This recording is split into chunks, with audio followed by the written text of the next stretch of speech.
अस्सलाम वालेकुम रहमतुल्लाहि व बरकातुहू। नाजरीन, स्कैनिंग के दौरान 3000 साल से भी ज़्यादा पुरानी फ़िरौन की लाश से आवाज़ सुनकर वैज्ञानिक भी हैरान रह गए। एक रिसर्च में जब फ़िरौन की मम्मी को स्कैन किया जा रहा था, तभी अचानक उसके अंदर से कुछ ऐसी आवाज़ सुनाई देने लगी जिसने साइंसदानों के होश उड़ाकर रख दिए, और लोग अल्लाहु अकबर के नारे लगाते हुए दूर भाग खड़े हुए। फ़िरौन ने किस ज़बान में ये अल्फाज इस वीडियो में पूरी दुनिया को हैरत में मुब्तला कर दिया है। लिहाजा आपसे गुजारिश है कि इस मौजज़े को जानने के लिए इस वीडियो को आखिर तक ज़रूर देखिएगा। वीडियो में आगे बढ़ने से पहले आप सभी से गुजारिश है कि इस वीडियो को एक लाइक करके अपने दोस्तों में शेयर भी ज़रूर कर दीजिए। मोहतरम नाज़रीन, फ़िरौन मिस्र के बादशाहों का लक़ब हुआ करता था। मिस्र में अब तक 31 फ़िरौन गुजरे हैं, लेकिन इनमें सबसे ज़्यादा जालिम फ़िरौन हज़रत मूसा अलैहिस्सलाम के दौर का फ़िरौन था, जो अपने घमंड में चूर होकर खुदाई का दावा कर बैठा और अपने आगे लोगों से सजदा करवाता। हज़रत मूसा अलैहिस्सलाम ने 80 साल की उम्र में नबूवत का ऐलान फरमाया। मूसा अलैहिस्सलाम अल्लाह ताला के पैगंबरों में से एक हैं। आपके भाई हारून अलैहिस्सलाम भी अल्लाह के नबियों में से एक हैं। ये 520 कबले मसीह की बात है। मिस्र पर फ़िरौन बादशाह मरहन फतह सानी की हुकूमत थी।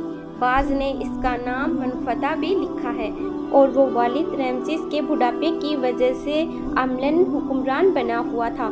खुदाई का दावेदार ये बादशाह बड़ा जालिम और जाबिर था। इसने बनी इसराइल को अपना गुलाम बना रखा था। हालांकि वह हज़रत यूसुफ अलैहिस्सलाम के ज़माने से वहाँ रिहाइश पजीर थे। हज़रत यूसुफ ने अपने वालिद हज़रत याकूब अलैहिस्सलाम और अपने भाइयों के लिए एक खिता ज़मीन उस वक्त के फ़िरौन बादशाह रेयान बिन वलीद से हासिल किया था।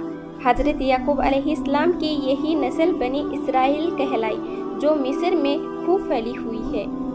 उस वक्त के फ़िरौन बादशाह रेयान बिन वलीद से हासिल किया था। हज़रत याकूब अलैहिस्सलाम की यही नस्ल बनी इसराइल कहलाई, जो मिस्र में खूब फैली फूली। ये लोग हज़रत याकूब अलैहिस्सलाम के दीन के पैरोकार थे। चुनांचे ये उस वक्त अल्लाह के नज़दीक ये सबसे बेहतरीन जमात थी। उन्होंने फ़िरौन को सजदा करने और उसे अपना रब मानने से इनकार कर दिया था। इसी वजह से बादशाह और उसके हवारी इन पर जुल्म सितम के पहाड़ तोड़ते। नबूवत मिलने के बाद हज़रत मूसा अलैहिस्सलाम ने मिस्र का रुख किया और अपने भाई हारून को साथ लेकर फ़िरौन के दरबार में पहुँचे और उसे 2 मुतालबा किए। पहला ये कि अपने आप को खुदा कहलवाना छोड़ दें और उसे एक खुदा की बारगाह में झुक जाओ जो तमाम जहानों का मालिक है, और दूसरा बनी इसराइल पर जुल्म सितम करना छोड़ दें। अपने घमंड में चूर फ़िरौन इस बात को बर्दाश्त ना कर सका और उसने और भी बनी इसराइल पर जुल्म सितम करना शुरू कर दिए। चुनांचे हज़रत मूसा अलैहिस्सलाम सब्र व इस्तक़लाल के साथ दीन हक़ की तबलीग करते रहे। इसी दौरान ये हुक्म नाजिल हुआ कि बनी इसराइल को लेकर रातों रात रवाना हो जाएं, और मिस्र से निकल जाने का हुक्म हुआ। साथ ये भी बता दिया गया कि फ़िरौन तुम्हारा पीछा करेगा। जब हज़रत मूसा अलैहिस्सलाम अपनी कौम को लेकर समंदर के करीब पहुँचे, तो पीछे से फ़िरौन के लश्कर की आवाज़ सुनाई देने लगी।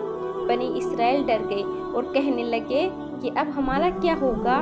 सामने पानी है और पीछे फ़िरौन। जब बहरे गुलजर के करीब आप अलैहिस्सलाम पहुँचे, तो अल्लाह के हुक्म के मुताबिक आपने अपना ऐसा पानी मारा और देखते ही देखते वह समंदर 2 हिस्सों में तकसीम हो गया और बीच में खुशक रास्ता बन गया। जब बनी इसराइल दरिया पार कर रहे थे, तो फ़िरौन अपने लश्कर के साथ उनका पीछा करता हुआ उस दरिया में उतर पड़ा, लेकिन अल्लाह के हुक्म से वह दरिया का पानी आपस में मिल गया और फ़िरौन समेत उसकी पूरी फ़ौज पानी में डूबकर हलाक हो गई। उस वक्त जब फ़िरौन डूबने लगा, तो कहने लगा, मैं मूसा और उसके रब पर ईमान लाता हूँ। चुनांचे उस वक्त जिब्रील अलैहिस्सलाम ने उसके मुंह में मिट्टी डाल दी اور آگے اللہ قرآن میں فرماتا ہے سو آج ہم تیری لاش کو نجات دے دیں گے جو تیرے بعد ہیں، اور حقیقت یہ ہے کہ بہت سے لوگ ہماری نشانیاں سے غافل ہیں۔ سمندر نے فرعون کی لاش کو قبول نہ کرتے ہوئے پانی سے باہر پھینک دیا۔ کافی دنوں تک فرعون کی لاش سمندر کے کنارے پڑی رہی۔ ایک دن کچھ مصر وہاں سے گزر رہے تھے کہ انہوں نے فرعون کی لاش نظر آتی ہے۔ انہوں نے فرعون کی لاش کو اٹھا کر موجودہ فرعون کے پاس لے گئے۔ فرعون کی قوم بڑی عقل مند تھی، ان کے پاس ایسی ایڈوانس ٹیکنالوجی تھی کہ وہ لاشوں کو مسالہ لگا کر ہمیشہ کے لیے محفوظ کر لیتے تھے۔ وقت گزرنے کے ساتھ ساتھ ناظرین، فرعون کا یہ تابوت زمین کی گیر تلے دب کے رہ گیا، اور ایک زمانے کے بعد فرعون کی ممی کو دنیا بھول گئی۔ فرعون کے واقعے کے تقریباً 2000 سال گزرنے کے بعد اللہ نے اپنے آخری پیغمبر حضور صلی اللہ علیہ وسلم کو دنیا پر بھیجا، اور آپ صلی اللہ علیہ وسلم پر نازل ہونے والی کتاب قرآن مجید میں اسی فرعون کے واقعے کو بڑی تفصیل کے ساتھ بیان فرمایا۔ قرآن پاک کی ایک آیت میں اللہ فرعون کی لاش کے بارے میں فرماتا ہے کہ ہم نے تیرے جسم کو آنے والی نسلوں کے لیے عبرت بنا کر محفوظ کر دیا ہے۔ محترم ناظرین، 18ویں عیسوی تک کوئی نہیں جانتا تھا کہ فرعون کی لاش کہاں ہے، جس کے بارے میں قرآن نے محفوظ کرنے کا دعویٰ کیا تھا۔ 1871 میں مصر کے ایک چھوٹے سے چور عبد الرسول کو غلطی سے کھوتے ہوئے فرعون کے تابوت کا راستہ مل گیا۔ دریائے نیل کے کنارے تسبیح کے مقام پر کچھ لوگوں نے اسے سرنگ کھودتے ہوئے دیکھ لیا۔ وہاں کے رہنے والوں نے اسے پولیس کے حوالے کر دیا۔ راز کھلنے پر جب پولیس نے اس سرنگ کو مزید کھودا تو اس کے اندر قدیم زمانے کی ممی کا تابوت رکھا ہوا ملا، جس کے اوپر اس کا نام بھی لکھا ہوا تھا۔ جب ماہرین اس کی لاش کو شاد قاہرہ لے کر پہنچے تو انہوں نے دیکھا کہ اس کے جسم پر نمکیات کی ایک تہہ جمی ہوئی ہے، لیکن ابھی بھی فرعون کا اصل راز دنیا کے سامنے نہیں آیا۔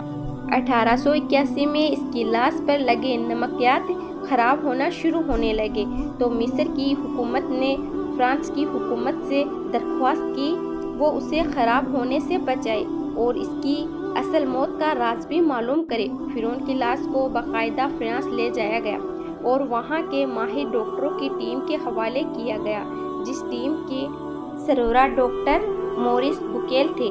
کئی ہفتوں کے ریسرچ کرنے کے بعد موریس کی ٹیم کو فرعون کی لاش میں سمندری نمکیات کے ذرات ملے اور یہ کنفرم ہو گیا کہ اس لاش کی موت سمندر میں ڈوب کے مرنے کی وجہ سے ہوئی ہے، کیونکہ ایسے نمکیات سمندر کے علاوہ کسی اور جگہ نہیں پائے جاتے۔ ڈاکٹر موریس کے لیے بات بڑی حیران کن تھی۔ ڈاکٹر موریس اس ممی کے بارے میں مزید معلومات جاننے کے لیے مصر چلے گئے، جہاں پر ایک سیمینار میں حصہ لیتے ہیں جہاں بڑے بڑے سائنسدان موجود تھے۔ وہ اپنی ابھی فرعون پر کی گئی ریسرچ بتا ہی رہے تھے کہ اتنے میں ایک مسلمان نے کھڑے ہو کر قرآن پاک کی سورہ یونس کی آیت نمبر 92 پڑھ کر سنا دی، سو آج ہم تیرے بے جان جسم کو بچا لیں گے تاکہ تو اپنے بعد والوں کے لیے عبرت ناک نشان ہو سکیں، اور بے شک اکثر لوگ ہماری نشانیوں کو سمجھنے سے غافل ہیں۔ جب ڈاکٹر موریس بوکیل نے اس پرانی آیت کا ترجمہ سنا اور تفسیر کا مطالبہ کیا تو وہ حیران ہو گئے اور بے شک کہنے لگے کہ یہ انسان کا کلام ہو ہی نہیں سکتا کہ جس چیز کا پتہ میں نے کئی دنوں کی ریسرچ کے بعد لگایا ہے، قرآن میں بھلا 1400 سال پہلے کیسے ہو سکتی ہے۔ میں مسلمان ہوتا ہوں، اور وہ وہاں پر کلمہ پڑھ کر مسلمان ہو گئے۔ اس کے بعد ڈاکٹر موریس نے ایک کتاب بھی لکھی جس کا نام دی قرآن اینڈ ماڈرن سائنس ہے۔ آج فرعون کی لاش کو اللہ نے رہتی دنیا تک عبرت کا نشان بنا دیا ہے، جو مصر کے میوزیم میں موجود ہے۔ امید کرتی ہوں آپ کو یہ ویڈیو پسند آئی ہوگی۔